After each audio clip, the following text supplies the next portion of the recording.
Hello everyone, this is me Sadia है और मैं आपके लिए लेके आई हूँ एक क्विक रीडिंग। अगर आप राइट नाउ किसी एक्स्ट्रा मैरिटल अफेयर में हो और जानना चाह रहे हो कि इस रिलेशनशिप का फ्यूचर क्या होगा, तो ये रीडिंग डेफिनेटली आपके लिए है।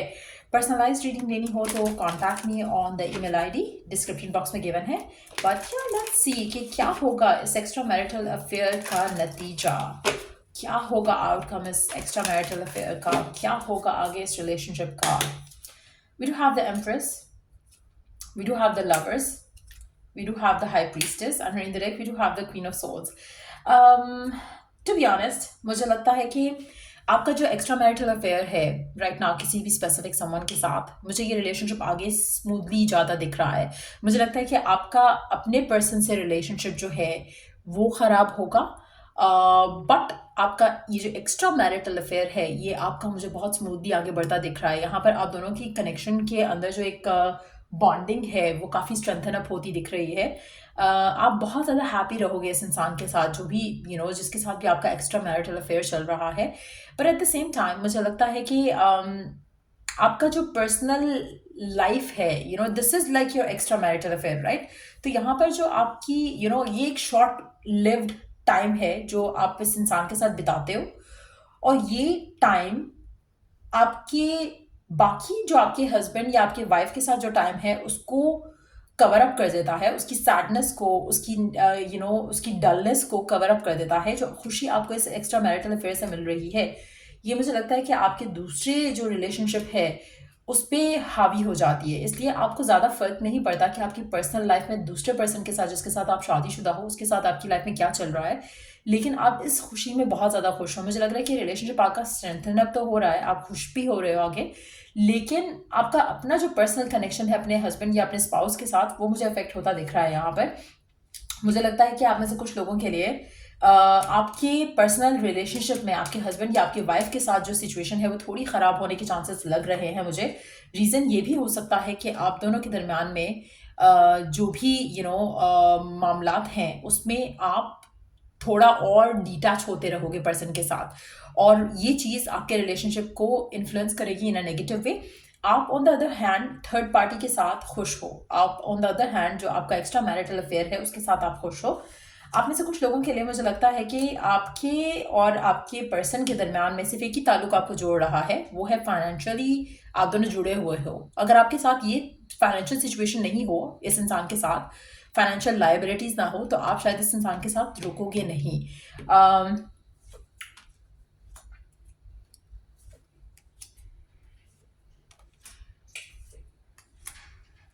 एक second, let me pull one card to see the ultimate outcome आपके इस एक्स्ट्रा मैरिटल अफेयर का।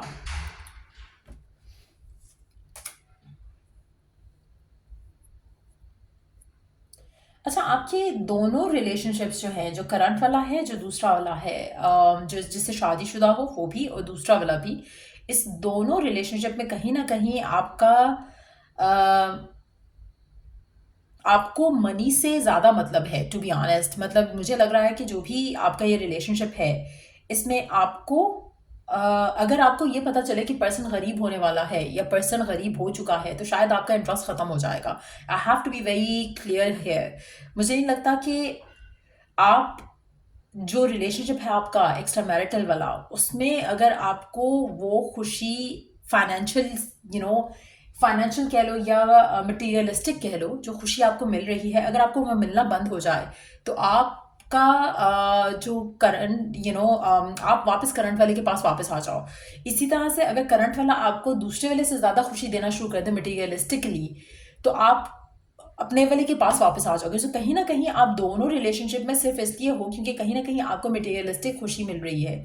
अगर ये खुशी नहीं मिलेगी तो आप इस रिलेशनशिप में नहीं आओगे। मुझे लगता है कि मेजॉरिटी लोगों के लिए आपके लिए करंट जो पर्सन है जिसके साथ आपकी शादी हुई हुई है, इस पर्सन के साथ आपको ना तो मॉनेटरी खुशी मिल रही है ना ही आपको अदरवाइज खुशी मिल रही है।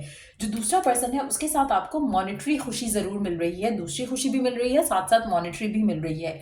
अगर आपको मॉनेटरी खुशी वहाँ से नहीं मिले तो आप शायद इसके पास ही रहोगे। लेकिन आने वाले टाइम में मुझे लगता है कि आपका करंट पर्सन के साथ जो आपका हस्बैंड या आपका स्पाउस है उसके साथ आपका रिलेशनशिप ख़राब होगा, दूसरे वाले के साथ आपका स्ट्रेंथन अप होगा, उसमें थोड़ा पैशन आपको ज़्यादा इग्नाइटेड फील होगा। लेकिन ये जो शादी जिससे हुई हुई है आपकी, इस रिलेशनशिप को मैं ख़त्म होता नहीं देख रही हूँ यहाँ पर। मुझे लगता है कि साथ साथ चलेगा फिलहाल, जहाँ as far as I can see ये कनेक्शन साथ साथ चलता रहेगा। But at the same time मुझे लगता है कि आपका जो एक्स्ट्रा मैरिटल अफेयर है, ये काफ़ी ज़्यादा इसमें पैशन है, इसमें काफ़ी ज़्यादा एक्साइटमेंट है दोनों के एंड से। अब मुझे नहीं पता कि आप, मुझे लगता है कि आप में से कुछ लोग जो हैं किसी अनमैरिड पर्सन के साथ हो, जिसकी वजह से शायद आपका रिलेशनशिप जो है आपको उसके साथ ज़्यादा अच्छा लग रहा है। उसमें आपकी लाइबिलिटीज़, उसके साथ आपकी रिस्पॉन्सिबिलिटीज़ नहीं है, लाइबिलिटीज़ नहीं है। When it comes to you, एक मतलब आप शादीशुदा हो और दूसरा पर्सन शादीशुदा नहीं है, ऐसा मुझे लग रहा है यहाँ पर। और या बट मुझे लग रहा है कि रिलेशनशिप फिलहाल तो आगे ऐसे ही चलेगा। मुझे नहीं लग रहा कि ख़त्म हो रहा है, ना आपका इस इंसान के साथ थर्ड जो आपका जो एक्स्ट्रा मैरिटल अफेयर है ना वो ख़त्म हो रहा है, ना ही आपका करंट वाला जिससे शादीशुदा हो आप, उसके साथ भी आपका रिलेशनशिप चलेगा आगे। लेकिन इश्यूज आएंगे। मुझे लगता है कि आपके करंट वाले जो आपका हस्बैंड या वाइफ है उसके साथ आपके इश्यूज आने के काफ़ी ज़्यादा स्ट्रॉन्ग चांसेस लग रहे हैं। लेट्स सी कि गाइडेंस क्या है आपके लिए।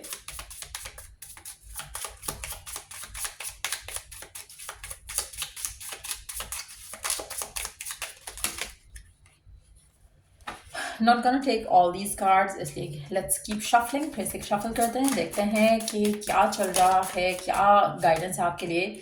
Stay optimistic, positive thinking and faith will bring romance into your life. मुझे लगता है कि that's exactly what you are getting. आपको बस यही मिल रहा है इस इंसान के साथ, रोमांस, मॉनिटरी गेन्स। फिलहाल तो रोमांस काफ़ी ज़्यादा स्ट्रांग लग रहा है थर्ड पार्टी के साथ आपका। But at the same time मुझे लगता है कि आपको अपनी लव लाइफ से शायद जो आपके हस्बैंड है या आपकी जो वाइफ है उसके साथ आपको फिजिकल इंटीमेसी में, सेक्सुअलिटी में या सेक्सुअल आप लोगों का जो रिलेशनशिप है उसमें सेटिस्फैक्शन जो है शायद आपको नहीं मिल पा रही है, जो आप थर्ड पार्टी से ले रहे हो।